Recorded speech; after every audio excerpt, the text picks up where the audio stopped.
Hi everybody, this is Debbie Ray, owner of PedigreePups.com, and today I want to talk to you a little bit about dog crates and dog crate training. And a lot of people wonder, do I really need to crate train my dog in the first place? Well, first of all, I'll tell you, I think it's really important, and here's why. Why do you want to bother with crate training in the first place? What do you want to do? Think about it real carefully. What do you want to do if you ever want to bring or particularly leave your dog inside your house if he's not house trained? What are your options? So crate training your dog or puppy can take a lot of time and effort, and I promise you this, but if you follow through, if you spend the time to properly train your dog and use the crate in the correct manner, your dog will be happy to spend time there whenever you need to in the future. And what's the best solution to this? Now, if you find a safe, secure, clean, and a comfortable area for your dog that is virtually disaster-proof, resistant to possible destructive behavior and improper elimination, then you're well on your way. Whenever using a crate, it's really important to avoid making your dog or your puppy feel isolated or banished from its pack because it wants to be with you. It's a good idea to put the crate in an area of your home that does have traffic, such as your kitchen, your living room, etc., and in a place that's free of drafts but not too close to a direct heat source, but not one that you're just going to be running into and running over, all the time. The best solution I could ever offer you to solve the issue of crate training in the first place would be to find a type of a airline type crate such as you see on the screen. Now these you can find in pet stores just about anywhere online, and if you have a new dog or puppy, you could easily use a crate like this to limit his access into the house until he learns the things that he can and can't chew on and where he can and can't do his business at. So even though a lot of people, pet care professionals, veterinarians, professional handlers, pet hobbyists, trainers, hunters, and a lot of people in the pet industry, overwhelmingly approve of the use of crates or using cages with their dogs, a lot of pet owners believe somehow that this is harmful to our pets. Believe it or not, most dogs and cats prefer to curl up for hours at a time in a the dark or a small space.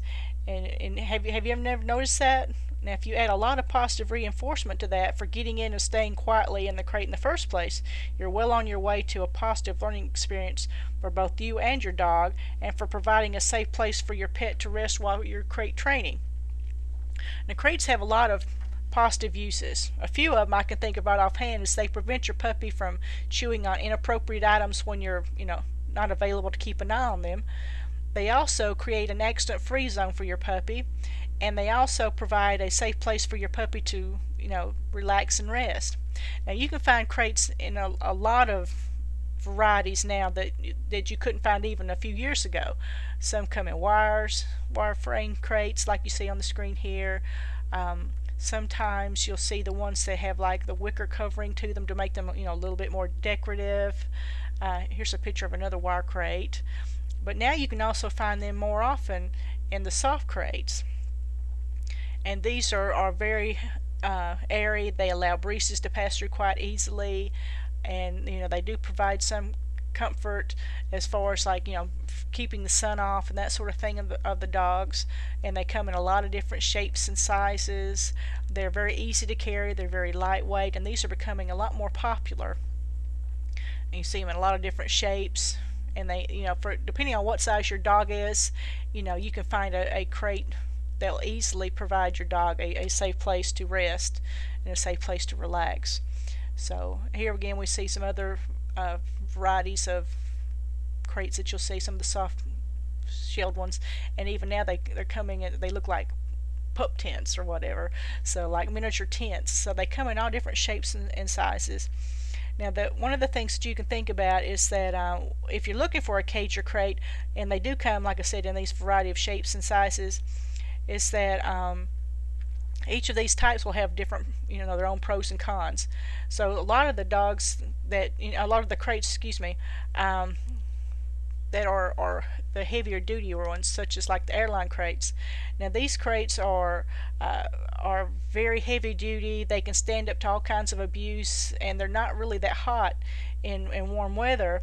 They also have a mesh of a sort that air can go through quite easily. However, if you compare them to one of the wire crates, they're not quite as as airy, or they don't look quite acquire breezes to go through quite as easily. However, these wire crates will easily rust if you have them in a wetter climate, or if you leave them outside. Also, these kind of cages don't really offer a lot of protection from the elements compared to some of the other crates that you'll find.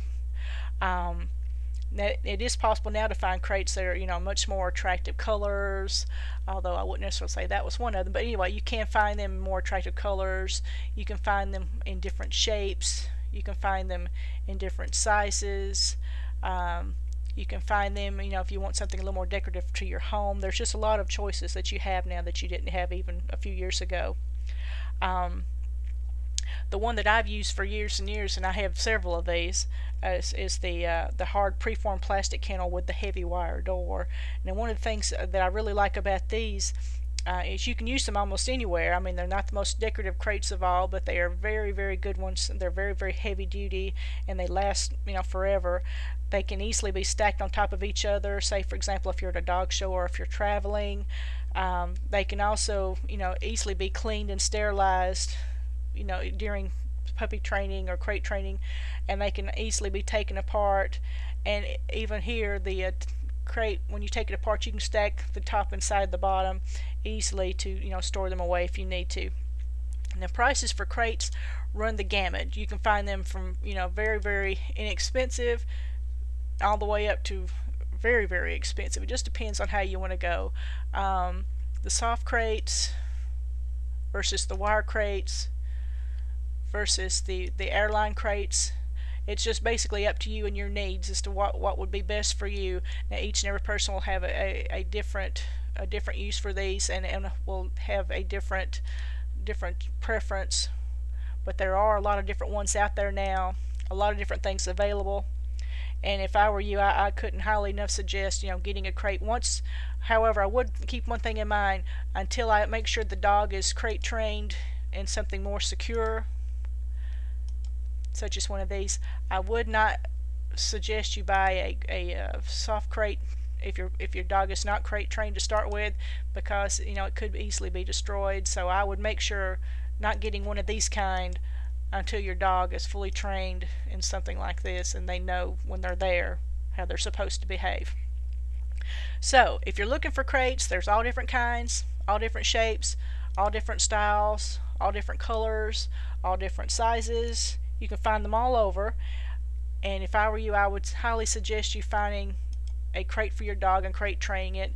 If you want more information about dogs, dog training, dog health, or any kind of dog issues, please visit my website at pedigreedpups.com. Thank you very much.